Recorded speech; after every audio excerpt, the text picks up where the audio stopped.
પાછી કુંભની રીલ્સ આવી. પપ્પા હમ નકરી કુંભની કેમ રીલ્સ આવે છે? આ ઊંઘને કુંભ છે શું? બધા ત્યાં જાય છે, નાવે છે, ધોવે છે. બધા એમ કે છે કુંભનો મેળો. પણ કુંભનો મેળો એટલે શું?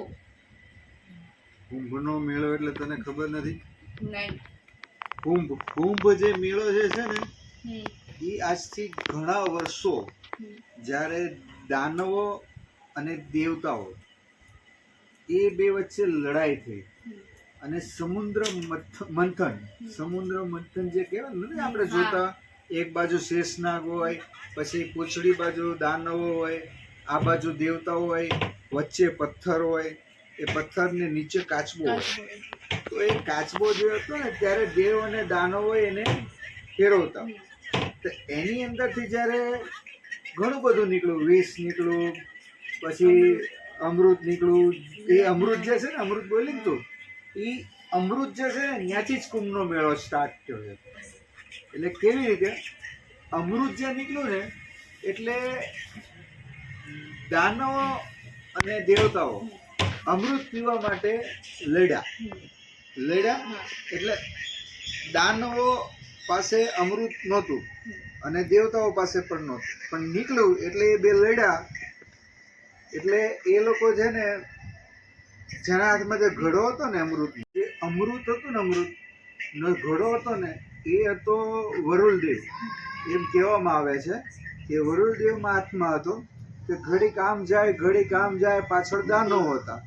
તે એમાંથી છે ને 4 બૂંદ, આપણા ડ્રોપ્સ કહેવાય હવે ઇંગ્લિશમાં, એ 4 બૂંદ અને પેલા ટીપા કહેતા. એ 4 જે બૂંદ છે ને એ અલગ અલગ જગ્યાએ પડી. એક હરિદ્વારમાં પડી, ગંગા કિનારે, કાશીમાં પડી, એક ઉજ્જૈન પડી, અને અત્યારે જે પ્રયાગરાજમાં પડી. તો એ જે વસ્તુ જે ટીપા પડ્યા ને, જે ડ્રોપ્સ પડ્યા ને, એ ડ્રોપ્સમાં એ અમૃત છે.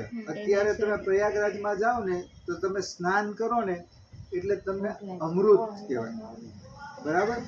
અને એ જે અમૃત જે વસ્તુ છે ને એને તમે ત્યાં જઈને સ્નાન કરો ને એટલે તમને જે બી પાપ પૂન કે આ તે કર્યું હોય ને એ તમને ઘણો ફાયદો થાય.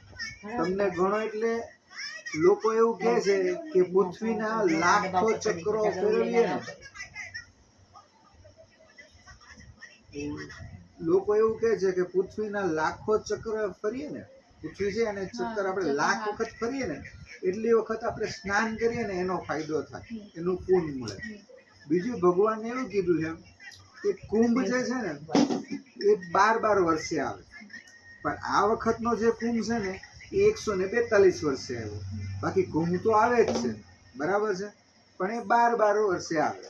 12 વર્ષે એવું થાય કે અમુક રાશિ, અમુક આ જે ગ્રહો એ બધા છે ને એક સાથે ભેગા થાય. આપણે કેમ રોજ સાંજે ભેગા થઈએ એવી રીતે એક સાથે 12 વર્ષે લોકો ભેગા થાય છે. એ ભેગા થાય ને ત્યારે કુંભનો મતલબમાં કે નક્ષત્ર બને, એટલે એવો સમય આવે ત્યારે કુંભ થાય. એ 12 વર્ષે કુંભ થાય એને. અને એ જે ડ્રોપ્સ ઉપરથી પડ્યા છે ને ધરતી ઉપર પડ્યા છે એટલે લોકો ત્યાં જઈને સ્નાન કરે ને તો એને અમૃતનું પેલો પ્રાપ્ત થાય, બરાબર? એટલે એ કુંભનો મેળો જે છે ને એ વર્ષોથી ચાલવા આવ્યો છે. પણ લોકો પહેલા એવું હતું કે સાધુ સંતો ત્યાં ના હતા કુંભના મેળામાં, અને ત્યારે એટલી બધી જાહેરાત નહોતી, એડ નહોતી, આ છે તે છે, પણ કુંભનો મેળો થતો. અત્યારે સમયના એના હિસાબે બધું અત્યારે રીલ્સ ના તે વિડીયો ના તે એના હિસાબે કુંભના મેળામાં બહુ બધી પબ્લિક જાય છે, બરાબર? બાકી એટલી બધી પબ્લિક પહેલા જતી નહીં. કુંભનો મેળો એટલે ખાલી બાવા સાધુ સંતો માટેનો હતો, હવે બધા માટે મતલબ જાય છે.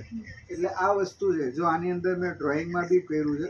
બીજું કે કુંભ જે છે ને એ 12 વર્ષે અલગ અલગ જગ્યા આવે. હરિદ્વાર આવે, નાસિક આવે, પછી આપણે ઉજ્જૈન આવે અને પ્રયાગરાજ આવે. એ બધા આવે વર્ષે, બરાબર છે? એટલે એ કુંભનો મેળો આ છે.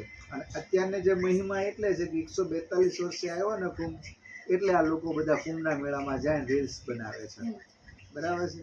બોલ, હવે તને કુંભમાં કઈક પ્રોબ્લેમ હવે ખબર પડી ગઈ? હા, બધું ક્લિયર. તો વાંધો નહીં મિત્રો, તમને પણ ખબર પડી?